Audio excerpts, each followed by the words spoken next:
Hi friends, ಇವತ್ತು ಅಮ್ಮ ಏನು ಸಾಂಬಾರು ಮಾಡ್ತಿದ್ದಾರೆ ಅಂತ ರಿವ್ಯೂ ಕೇಳ್ಕೊಂಬರೋಣ. ಇಲ್ಲಿ ನೋಡಿ, ಆಲ್ರೆಡಿ ಎಲ್ಲ ತರಕಾರಿ ಎಲ್ಲ ಹಾಕ್ಬಿಟ್ಟು ಬೇಯಲಿಕ್ಕೆ ಇಟ್ಟಿದ್ದಾರೆ. ನೋಡಿ, ಒಲೆಯಲ್ಲಿ ಮಾಡ್ತಿರೋ ಅಡುಗೆ ಇದು ನೋಡ್ತಾ ಇದ್ದೀರಲ್ಲ. ಇದು ಆಲ್ರೆಡಿ ಇವಾಗ ಒಂದು 9 o'clock ಆಗಿದೆ AM. ಇವಾಗ ಬೆಳಗ್ಗೆ ಸಾಂಬಾರು ರೆಡಿ ಮಾಡ್ತಾ ಇದ್ದಾರೆ.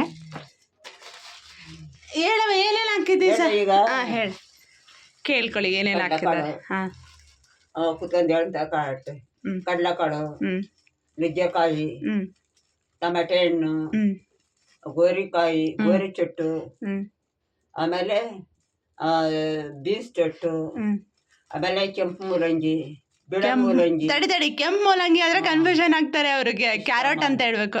ಆಮೇಲೆ ಟೊಮೆಟೆ ಹಣ್ಣು, ಆಮೇಲೆ ಕಾಯಿ, ಆಮೇಲೆ ಕರಿಮೀನು, ಖಾರ ಪುಡಿ, ಸಾಂಬಾರ್ ಪುಡಿ, ಉಳ್ಳಿಗೆಂಡೆ, ಬೆಳ್ಳುಳ್ಳಿ, ಆಮೇಲೆ ಕರಿಮೀನು. ಎಷ್ಟು ಹಾಕಿದ್ಯಾ? ಸರಿ ಆಯ್ತಾ? ಅಷ್ಟೇ. ಉಪ್ಪು ಉಪ್ಪಿನ ಮರಿಯಾಕ ಉಪ್ಪು ಹಾಕಿದ್ಯಾಲ? ಇದು ಎಷ್ಟು ಮಸಾಲೆ ಪುಡಿ ಹಾಕಿಲ್ಲ. ಮಸಾಲೆ ಪುಡಿ ಏನೇನ್ ಮಸಾಲೆ ಹಾಕ್ತೀಯ? ಏನೇನ್ ಮಸಾಲೆ ಏನೇನು ಹೇಳು? ಹಾಕ್ಬೇಕು.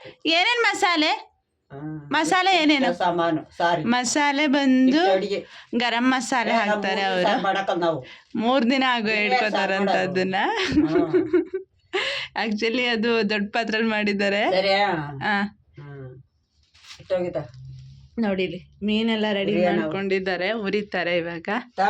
ನೋಡಿದ್ರಲ್ಲ, ಫೈನಲಿ ಇವತ್ತಿನ ಸಾಂಬಾರ್ ಅಮ್ಮನ ಒಲೆ ಅಡುಗೆಯಲ್ಲಿ, ಅಮ್ಮನ ಕೈಯಲ್ಲಿ ಮಾಡಿರೋಂಥ ಒಲೆ ಅಡುಗೆಯ ಸಾಂಬಾರ್ ರೆಡಿ ಆಗ್ತಾ ಇದೆ. ಪ್ಲೀಸ್ ನನ್ನ ಚಾನಲ್ಗೆ ಯಾರೆಲ್ಲ ಸಬ್ಸ್ಕ್ರೈಬ್ ಆಗಿಲ್ಲ, ಯಾರಾದರೂ ನ್ಯೂ ವಾಚರ್ಸ್ ಇದ್ದರೆ ಪ್ಲೀಸ್ ಸಬ್ಸ್ಕ್ರೈಬ್ ಮಾಡ್ಕೊಳ್ಳಿ, ಹಾಗೆ ಲೈಕ್ ಮಾಡಿ. Thank you.